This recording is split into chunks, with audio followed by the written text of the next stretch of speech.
Bonjour. L'Église n'est pas une salle d'attente pour aller au ciel, mais un laboratoire d'ambassadeurs pour faire de toutes les nations des disciples. Pour s'épanouir dans notre travail, il faut comprendre que Dieu lui-même travaille, que l'homme, avant l'arrivée du péché, travaillait déjà, que la femme vertueuse est bénie dans son travail, que Jésus lui-même nous a montré l'exemple en travaillant, et que les apôtres également ont travaillé de tout leur cœur. Ils ont réalisé qu'ils étaient ouvriers avec Dieu. Nous pouvons ainsi cultiver une nouvelle mentalité. Nous pouvons nous reconnaître comme membres d'une même communauté, nous envoyer, nous nourrir afin de pratiquer l'excellence. Nous pouvons ainsi plus facilement devenir des modèles, des inspirateurs, des décideurs. Si nous pensons que notre profession est un mal nécessaire, provisoire, que c'est un manque de foi, sinon nous serions déjà missionnaires en Mongolie ou ailleurs, alors nous n'en parlerons que rarement. Nous en aurons honte. Souvent, nous végéterons sur nos lieux professionnels. Nous ferons partie du peloton ou de la queue, plutôt que d'être à la tête, comme le Seigneur le voudrait, alors que nous sommes ses ambassadeurs et que nous le représentons. La Bible dit « Employés, obéissez à vos patrons ». Comme si vous vous trouviez au service de Christ lui-même. En servant des hommes, faites-le de bon cœur, comme si votre service s'adressait au Seigneur seul. Éphésiens chapitre 6, versets 5 et 7. Dans la parabole très connue du fils prodigue, nous voyons le fils aîné qui est resté à la maison, qui bosse dur, à la ferme, mais qui ne comprend pas du tout qui il est et ce qu'il possède. Il ne comprend pas les objectifs du Père. Il n'entre pas dans la mentalité du Fils. Il reste là comme un domestique. Dieu veut nous donner une nouvelle mentalité. Il veut nous montrer la valeur qu'il accorde à notre profession, à notre travail, à domicile ou à nos activités annexes, à toute forme d'activité que nous pouvons faire en collaboration avec lui. Le précieux trésor d'un homme, c'est son activité, nous dit Proverbe 12, verset 27. Dieu aime le travail, il le commande, il l'honore, il le bénit. Exercez-le au nom de Christ. Considérez sa valeur et sa portée pour vous, pour votre communauté et pour votre région. Il y a une deuxième chose fondamentale si nous voulons nous épanouir dans notre travail, si nous voulons être bénis dans notre travail, eh bien, il s'agit de développer les dons et les talents que Dieu nous a donnés. Je me souviens d'une dame qui est venue me trouver suite à cet enseignement pour me dire, eh bien, il y a des années que je désire ouvrir un salon de coiffure, mais est-ce qu'une chrétienne engagée peut faire ce genre de choses? J'ai senti qu'au travers de cette question, il y en avait beaucoup d'autres sous-jacentes. Est-ce que ce n'est pas un métier futile? Est-ce que je peux prendre des risques financiers dans cette période? Est-ce que ce n'est pas un gaspillage de temps? Eh bien, les journalistes en particulier ces derniers temps nous ont révélé, ont souligné combien des femmes, combien des maîtresses de maison qui ont servi, qui ont consolé, qui ont soigné, qui ont assumé parfois presque 24 heures sur 24, eh bien combien ces femmes-là, lorsqu'elles entrent de temps en temps dans un salon de coiffure, trouvent un véritable rafraîchissement, comme une oasis. Soudain, il n'y a plus personne qui crie et qui revendique, il n'y a plus de pression. Elles sont là assises confortablement, elles sont embellies, elles sont parfumées, elles sont écoutées souvent par une oreille attentive et c'est souvent dans ces endroits qu'ont lieu les conversations les plus profondes. Alors j'ai dit à cette dame combien il était important qu'une chrétienne, qu'une servante du Seigneur soit placée à cet endroit-là comme ouvrière ou comme patronne. Nous voyons aussi dans la vie de Joseph, par exemple, le 4e patriarche, une initiative et un courage extraordinaire. Il a été vendu comme du bétail, il a été harcelé sexuellement et mis en prison injustement par Potiphar. Il est resté des années en prison, oublié par le chef des échansons qui avait pourtant reçu une interprétation favorable de la part de Joseph. Et voilà le roi, un des plus grands souverains de l'époque, qui voit ses vaches grasses et ses vaches maigres sortir du fleuve et ses épis gras et ses épis maigres pousser. Et personne ne trouve d'explication. À ce moment-là, on se souvient de Joseph, il est lavé, il est habillé, il est rasé, il se présente devant ce grand monarque et il va dire « ce n'est pas moi, c'est Dieu qui donnera une explication favorable au Pharaon ». Il explique les 7 années d'abondance et les 7 années de famine que l'Égypte va connaître ainsi que toutes les régions alentours. Mais là où il manifeste un courage et une initiative extraordinaire, c'est quand il dit à ce monarque, lui, le prisonnier qui vient de sortir des cachots d'Égypte, « Je te conseille de nommer un homme qui soit capable de récolter 20% des récoltes durant les 7 années d'abondance pour les redistribuer dans les 7 années de famine afin de sauver ton peuple. » Et ce roi va dire, est-ce que je vais trouver un homme rempli de la sagesse, rempli de l'Esprit de Dieu, comme celui-ci dans toute l'Égypte? Je te nomme aujourd'hui Premier ministre. Joseph n'a pas dit, mais moi je n'ai qu'une éducation, je n'ai qu'un métier de berger et je n'ai pas d'expérience, je viens d'être prisonnier pendant plusieurs années. Non, il est courageux. Il va mettre ses talents au service de ses persécuteurs. Nous voyons la même attitude chez Ruth, qui, loin de se satisfaire du strict minimum, choisit l'Éternel comme son Dieu, Israël comme son peuple, Naomi comme son amie à vie, et elle va rechercher un emploi de manière active. Elle va être polyvalente, elle va aller dans les champs de Boaz avec beaucoup d'humilité comme simple glaneuse. Mais elle va le faire avec un tel zèle, avec un tel amour, avec une telle conviction que le patron va la remarquer et il va l'encourager. Et l'histoire nous dit que par la suite, Ruth va épouser Boaz et ainsi elle va entrer dans la lignée de Christ. Aujourd'hui, le chômage est un fléau terrible qui frappe beaucoup de nations. Eh bien, par la vie de Ruth, par la vie de Joseph, nous pouvons comprendre que l'intégration, la polyvalence, le dynamisme, la simplicité ne sont pas toutes les réponses, mais une partie de la réponse.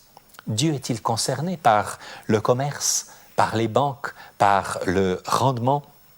Eh bien, nous allons tout à l'heure lire un texte qui nous donnera une réponse étonnante et claire de sa part.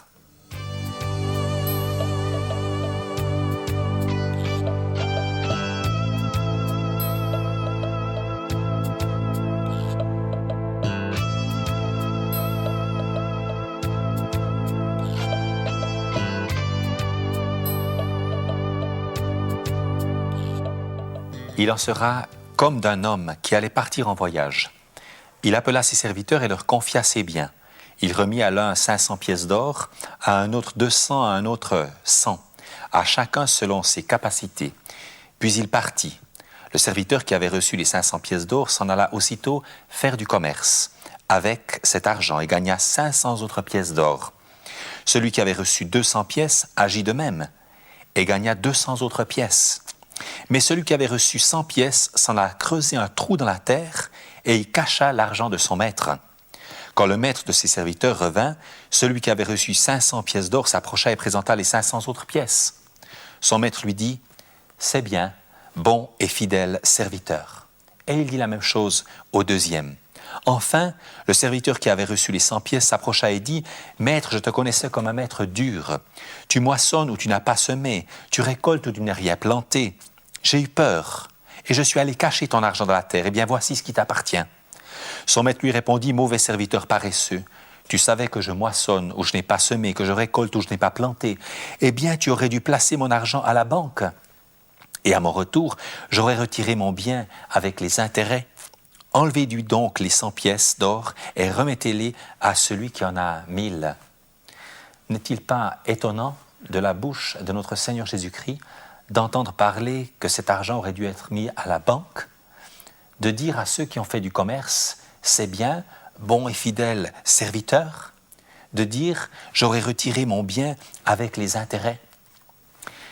Le troisième serviteur qui a caché son trésor dans la terre est passif, craintif. Il attend le maître, il n'est pas corrompu, il n'a pas dérobé ses 100 pièces.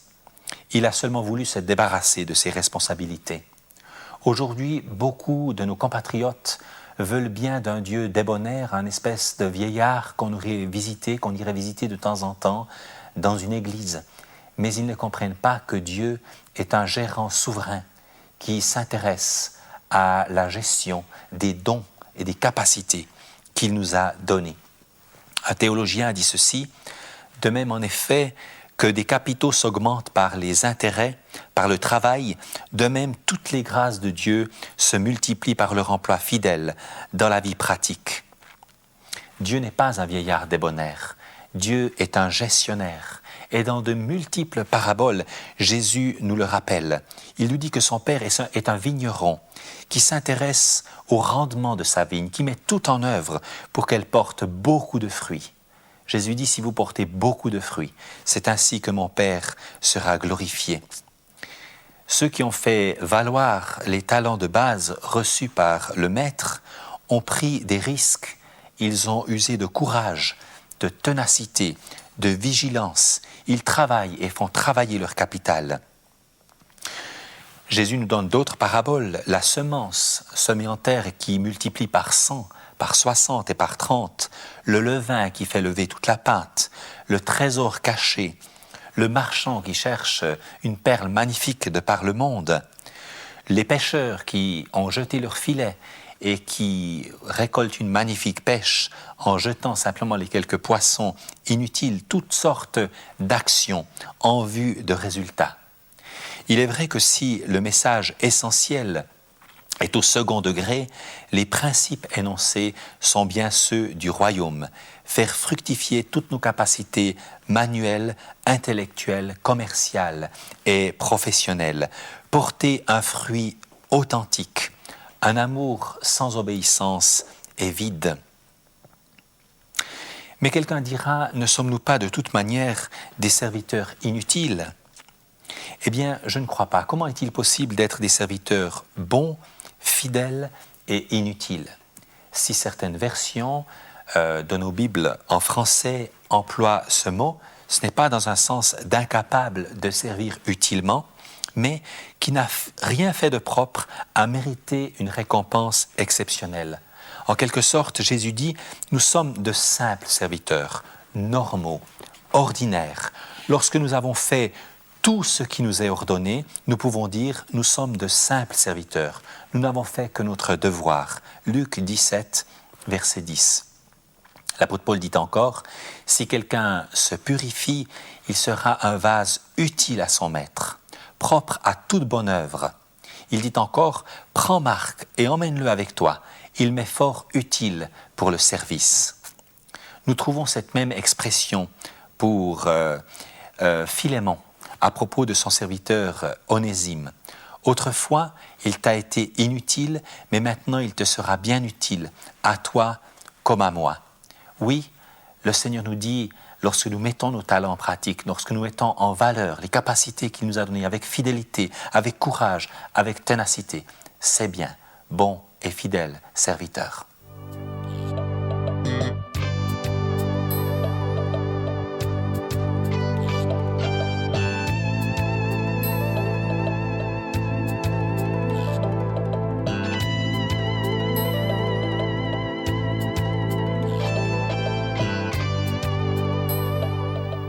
Si nous voulons nous épanouir dans notre travail, il nous faut développer les dons et les talents que Dieu nous a donnés.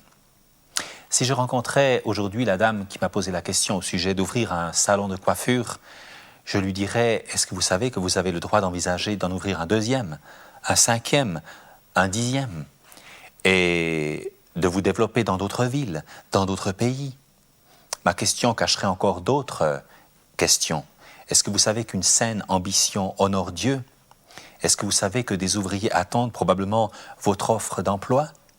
Est-ce que vous savez que les avancées scientifiques ne sont pas réservées qu'aux autres et que vous pourriez aussi être utilisé dans ce domaine-là par votre Seigneur?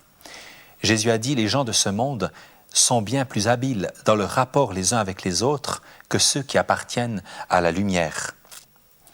Les proverbes nous disent aussi, quand les hommes justes ont le pouvoir, l'honneur en rejaillit sur tous. lorsque nous commençons à comprendre que Dieu s'attend à ce que nous multiplions les dons de base qu'il nous a donnés, lorsque nous sommes appréciés dans notre entourage, lorsque nous cessons d'avoir honte de notre profession, alors bien souvent, il y a une multiplication et la délégation devient indispensable. J'aimerais en dire quelques mots. Avec ce texte que nous trouvons lors de la visite de Jéthro à Moïse. Le lendemain, Moïse prit place pour juger les querelles du peuple. Du matin au soir, des gens attendirent pour pouvoir se présenter devant lui. Lorsque son beau-père vit que tout ce qu'il avait à faire pour le peuple, il lui dit « Pourquoi procèdes-tu ainsi ? Pourquoi fais-tu ce travail tout seul ? En obligeant les gens à attendre debout du matin au soir le moment de se présenter devant toi ? Il n'est pas judicieux de procéder ainsi. Vous allez tous vous épuiser complètement, toi et ceux qui viennent te consulter. Écoute donc ce que je te conseille et que Dieu soit avec toi. Ton rôle consiste à représenter le peuple devant Dieu pour lui présenter les affaires litigieuses. Tu dois aussi informer les gens des lois et des enseignements de Dieu, leur indiquer la conduite à tenir et leur dire ce qu'ils doivent faire. Pour le reste, choisis parmi le peuple des hommes de valeur, pleins de respect pour Dieu, aimant la vérité et incorruptibles. Tu les désigneras comme responsables à la tête de groupes de 1000, de 100, de 50 ou de 10 hommes. Ce sont eux qui siégeront chaque jour pour juger les querelles du peuple. Ils te soumettront les affaires importantes, mais régleront eux-mêmes les causes mineures. De cette manière, tu pourras alléger ta tâche, puisqu'ils en partageront la responsabilité avec toi. Si tu fais cela, et si c'est bien ce que Dieu t'ordonne, tu ne t'épuiseras pas. Et de leur côté, tous ces gens pourront rentrer chez eux réconciliés. Moïse suivit les conseils de son beau-père. Il y aurait une multitude de choses à dire sur ce texte que vous pouvez méditer dans Exode chapitre 18. Mais j'aimerais en mentionner quand même quelques-unes. Si nous manifestons courage et ténacité, un jour ou l'autre, il nous faudra envisager une saine et bonne délégation. On peut dire que malgré son dévouement et son onction, Moïse fait face à des besoins qui le dépassent. Malgré toutes les capacités, cela produit frustration et gaspillage. Au travers de son beau-père Jéthro, il comprend qu'une délégation de qualité est possible. En fait, Dieu a déjà préparé cette délégation. Que faudra-t-il qu'il fasse ? Eh bien, il devra choisir. Il devra former des hommes qui ont essentiellement 3 qualités fondamentales. Premièrement, ils doivent craindre Dieu. Deuxièmement, ils doivent aimer la vérité. Et troisièmement, ils doivent être incorruptibles. Jéthro lui propose un plan assez extraordinaire en lui conseillant des responsables de 1000, de 100, de 50 et de 10 hommes. Il y a des milliers d'années que ces choses sont écrites dans la parole de Dieu, mais aujourd'hui, il y a des entreprises parmi les plus modernes et parmi celles qui fonctionnent le mieux, qui ont repris cette délégation de 1000, 100, 50 et 10 hommes. Une bénédiction pour les entreprises. Et puis, Jéthro lui conseille quelque chose de très important, faire la différence entre les affaires importantes et les affaires mineures. Jusque-là, quels que soient les conflits, quelles que soient les questions, quels que soient les problèmes petits ou grands, chacun faisait la queue du matin au soir devant Moïse. D'après le conseil de Jéthro et son observation, le peuple s'épuise de cette manière. Et évidemment, Moïse également. Il faut discerner entre ce qui est véritablement important et qui doit rester dans vos mains et ce qui peut être délégué pour vous décharger et pour mieux servir. Finalement, nous voyons que Moïse restera en bonne forme et que le peuple sera ainsi bien mieux servi. Prendre des initiatives, être courageux, former des collaborateurs de qualité, se multiplier, porter beaucoup de fruits. C'est ainsi que la parole nous conseille, non seulement dans nos activités dites spirituelles, mais quoi que vous fassiez, en parole ou en œuvre, où que vous soyez placés, faites tout comme si vous serviez le Seigneur lui-même. Faites-le pour sa gloire. Soyez courageux, aller de l'avant. C'est ce que la parole nous conseille pour nous épanouir dans toutes nos activités, dans toutes nos professions.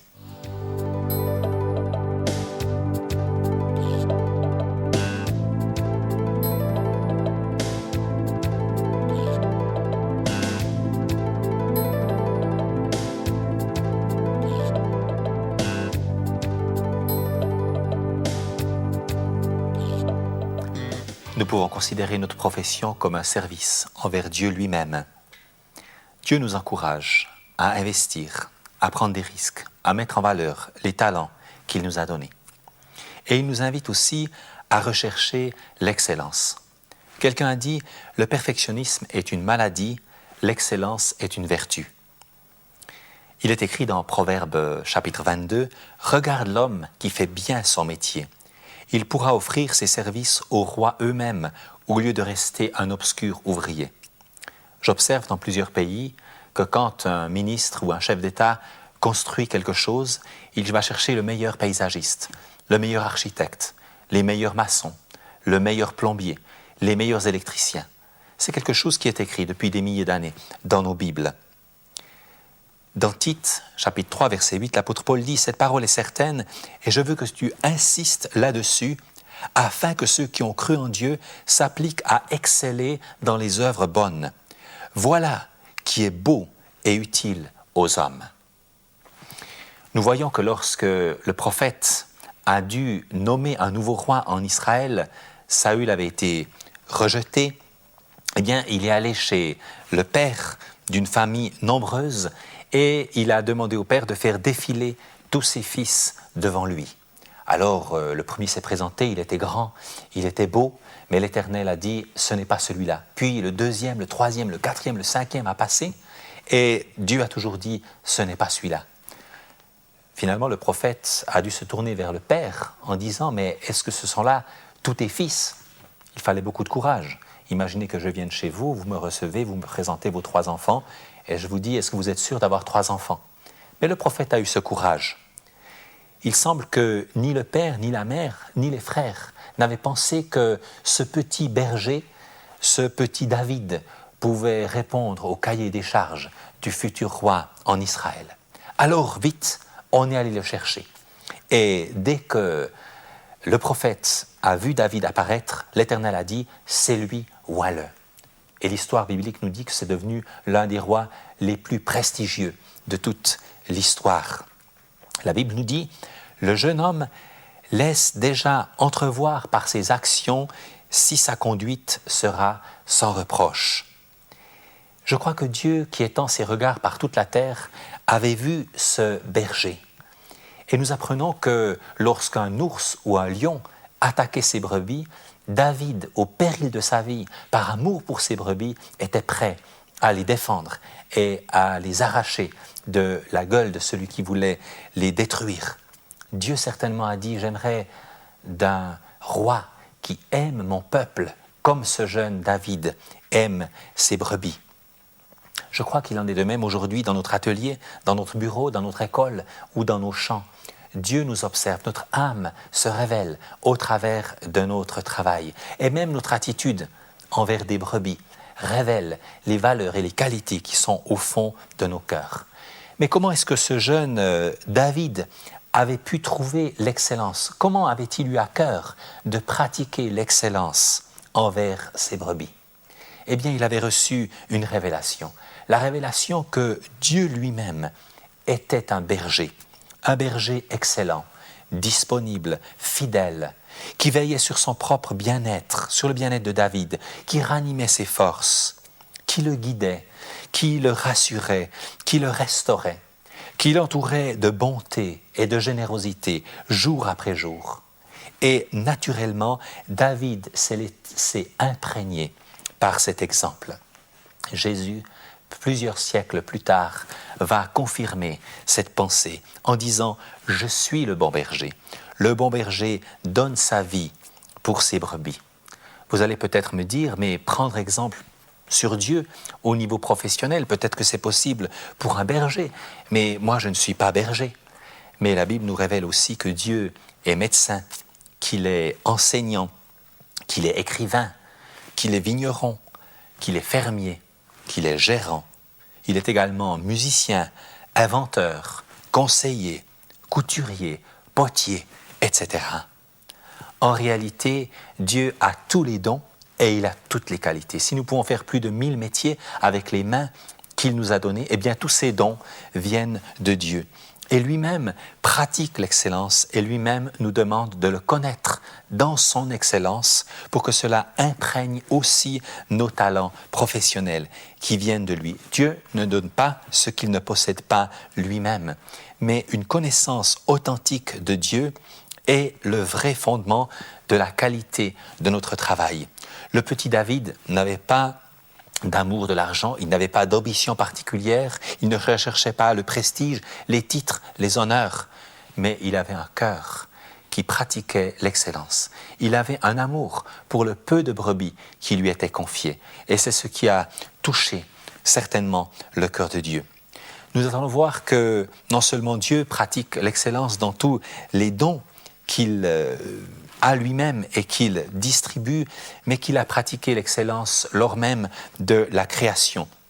La Bible nous dit que quand l'Esprit de Dieu se mouvait au-dessus des eaux, la terre ressemblait à un tohu-bohu. Elle était informe et vide, comme on pourrait voir aujourd'hui une excavation béante avec des machines qui remuent la boue et qui creusent. Mais à côté, nous voyons un schéma magnifique avec le bâtiment tel qu'il sera lorsqu'il sera flambant neuf et entièrement terminé. Eh bien, Dieu, à partir d'une planète qui n'était qu'un tohu-bohu, va créer l'excellence. Les astronautes nous disent que c'est une planète rayonnante de beauté. Notre divin architecte, par étapes, va entièrement la transformer. Et il va y mettre toutes sortes de couleurs, de formes, de qualités, d'espèces qui vont révéler sa créativité et son excellence.